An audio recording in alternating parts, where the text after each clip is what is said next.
தமிழ் சினிமால இவங்கள தெரியாதவங்க யாரும் இருக்க மாட்டாங்கன்னு தான் சொல்லுவேன். அதாவது பார்த்தீங்கன்னா, பின்னணி பாடகியான கல்பனா இவங்க பார்த்தீங்கன்னா, தற்கொலைக்கு முயற்சி செஞ்சிருக்காங்க. ஸோ இதோட காரணம் என்னவா இருக்கும்? அவங்களோட ஹஸ்பண்ட் அப்படி என்ன இருக்காங்க? ஸோ இவங்க பார்த்தீங்கன்னா, தனியா தங்கியிருக்காங்க.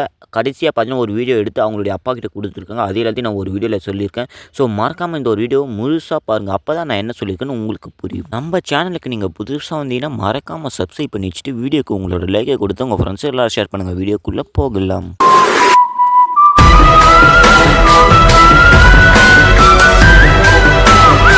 கல்பனா இவங்களோட கேஸ் தான் இப்போ வைரலா போய்க்கிட்டு இருக்குன்னு சொல்லலாம். தமிழ் சினிமாலயும் சரி, ஸோ எல்லா சினிமாலயும் சரி.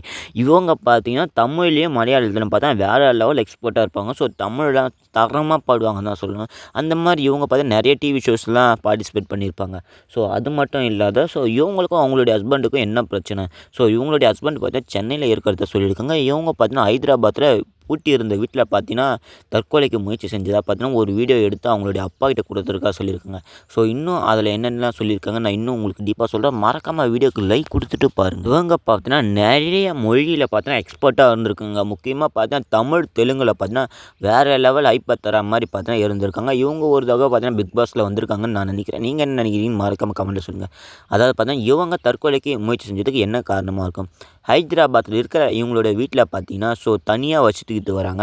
அதை பார்த்தீங்கன்னா, தனியா வாழ்ந்துக்கிட்டு வராங்க. இவங்களோட கணவர் பார்த்தீங்கன்னா, சென்னையில இருக்காரு. என்னடா இது டிஸ்டன்ஸ் ரொம்ப பெருசா இருக்கேன்னு கேட்டீங்கன்னா, இவங்களோட கணவர பார்த்தீங்கன்னா, விசாரிக்க போயிருக்காங்க போலீஸ். ஹைதராபாத்ல இருக்கிற இவங்களுடைய அடுக்குமாடி வீட்ல பார்த்தீங்கன்னா, கிட்டத்தட்ட 2, 3 நாளா பார்த்தீங்கன்னா, கதவே திறக்காம இருந்திருக்காங்க.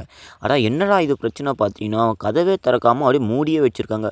அதுக்கப்புறம் என்ன நடந்தது? அதுக்கப்புறம் என்ன பக்கத்து வீட்டுக்காரர் அதாவது பார்த்தீங்கன்னா, அடுக்குமாடியில இருக்கிற பக்கத்து வீட்டுக்காரர் என்ன பண்ணியிருக்காங்கன்னா, அவங்க 3 நாளா கதவு திறக்கல. இவங்களும் பார்த்தீங்கன்னா, கூப்பிடலாமேன்னு போயிருக்காங்க. கதவு தட்டி பார்க்குறாங்க, குரல் கொடுத்தும் பார்க்குறாங்க. எந்த ஒரு ரெஸ்பான்ஸும் இல்லாம தான் இருந்திருக்கு.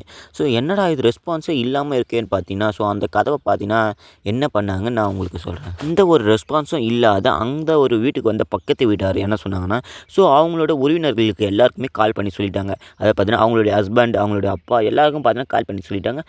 அவங்களும் கால் பண்ணி பார்க்குறாங்க. இவங்களுக்கு ரீச் பண்ணலாமேன்னு கல்பனாவ பார்த்தீங்கன்னா, ரீச்சே பண்ண முடியலன்னு பார்த்தீங்கன்னா, அவங்களோட உறவினர்களும் சொல்ல ஆரம்பிச்சுட்டாங்க. எந்த ஒரு ரெஸ்பான்ஸும் இல்லாம வீட்ல வேற தனியா இருக்காங்களேன்னு பார்த்தா எல்லாருக்குமே ஷாக்கிங்கா இருக்கு. டவுட்டாவும் வந்திருக்கு. அதுக்கப்புறம் என்ன போலீஸாருக்கு பார்த்தீங்கன்னா தகவல் கொடுத்தாரு பக்கத்து வீட்டுக்காரரு. அதுக்கப்புறம் என்ன நடந்தது? அங்க வந்த போலீஸார் அதாவது வந்து கல்பனா வீட்ட பார்த்தீங்கன்னா, கதவ பார்த்தீங்கன்னா உடைச்சுட்டு உள்ள போய் பார்த்தாக்கா, அவங்க வீட்ல உள்ள கட்டில்ல பார்த்தீங்கன்னா மயங்கி சரிந்து கிடந்தத பார்த்தீங்கன்னா போலீஸ் சொல்லியிருக்காங்க. அதுக்கப்புறம் என்ன?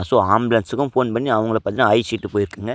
அந்த டாக்டர் ரிப்போர்ட்ல என்ன சொல்லியிருக்காங்கன்னு நான் உங்களுக்கு சொல்றேன். தனியார் மருத்துவமனைக்கு பார்த்தீங்கன்னா, இவங்களுக்கு சிகிச்சைக்காக கூட்டின்னு போயிருக்காங்க. உயிருக்கு ஒண்ணும் பெருசா ஆபத்து வராதுன்னு நான் நினைக்கிறேன். ஏன் மயக்க நிலையில இருக்கிறதால என்னன்னு ஒண்ணும் புரியல. இன்னும் சரியான ரிசல்ட்ட அந்த டாக்டர் யாருமே சொல்லல.